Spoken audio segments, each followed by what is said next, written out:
Well, my wife drives a Henry Ford, I ride on that running board. Ain't nobody's business if I do. It's nobody's business, ain't nobody's business, ain't nobody's business if I do. Now my wife drives a Ford machine, I supply that gasoline, ain't nobody's business if I do.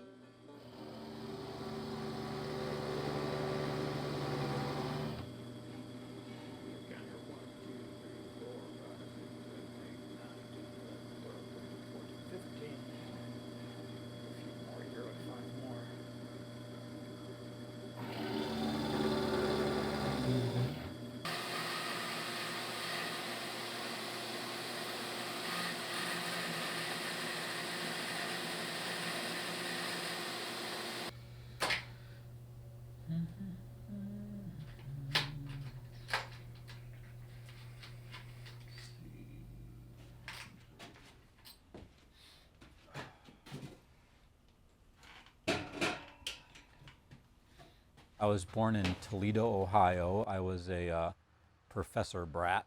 My father was a professor at App State, and so he sort of moved around. I was in the museum education world for about 20 years. I left that in about 2008, and then sort of just focused on banjos for about 4 years. But then I picked up my first fretless banjo, and I just loved how it sounded, and how when you slid your fingers up the string, you got that nice clean sound. You didn't get the bumps as you went over the frets. And also you had to be more precise with where you put your fingers, and so your fingers are doing like these little micro adjustments while you're playing, and I just really am attracted to that sound.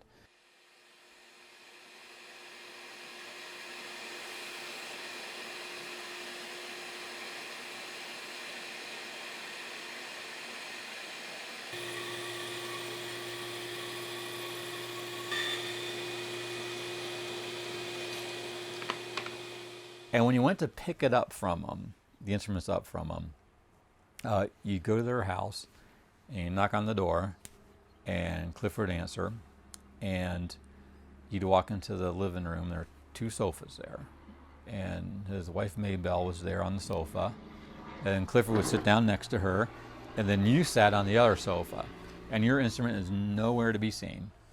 And so, because they want you to talk about anything, like the weather, you can talk about sports, just visit for a bit. And but after about 30 or 45 minutes, Clifford would get up and go in the next room, and then he'd bring your instrument out for you, but first you had to do that visitation stuff. I don't think that Luther has, we get a little money out of it. Some get a whole lot of money. But some people make a good living at it. Now, I never did. But there's nothing makes you a luthier feel no better than to walk in somewhere and see somebody performing one of his instruments. And especially if they're not saying it because they see you in the crowd. I went over to Steiner's one day and talked to him about letting me have enough material to build a old mountain fretless banjo out of. And he let me have big wide 12-inch walnut boards, a piece big enough to make a neck out of. Looked at how thick all of them needed to be. None of it was sized or anything. And I come home, and with what few tools I had, I started working on it. A little electric saber saw and a skill saw, a hatchet, a pocket knife, and whatever I had. And I finally got it shaped up to the point of needing a skin. or a head or a hide or whatever you want to call it. And I'm not sure, but by memory, but I know the only place I knew to go get a skin already prepared to go in a banjo would have been at Stanley's. I'm sure I went back away and got a groundhog skin off of him.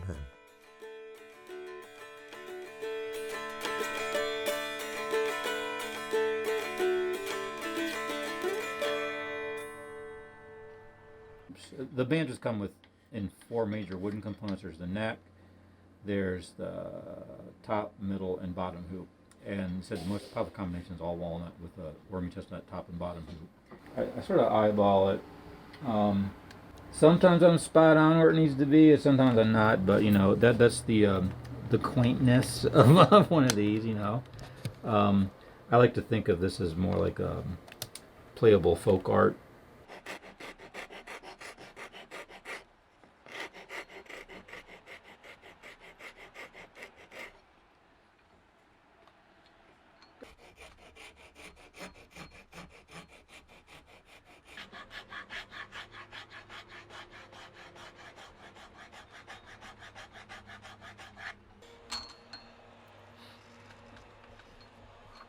And I really like little impurities in the wood. On my my personal banjo I made for myself, I got like a lot of little imperfections in the wood, which I really like. The walnut ones are the most popular options, and then this would be like one of the tuning pegs I make, and I make them out of walnut unless people want another specific wood. I think, that'll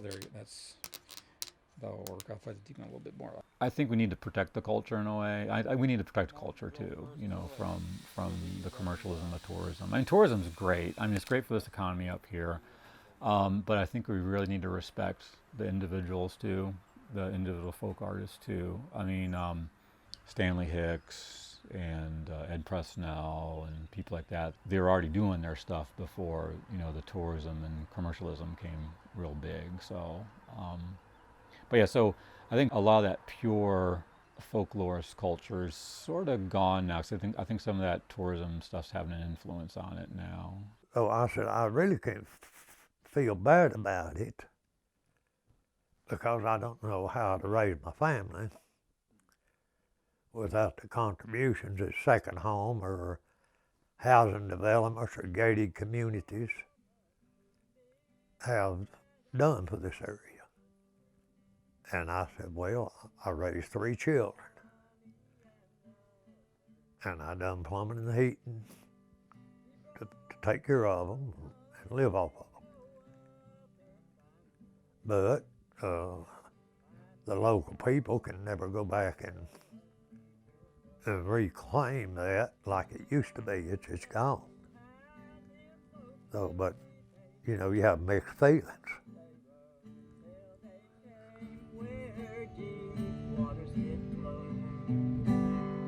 John Lewis, please spare me my life. I will go a begging and never be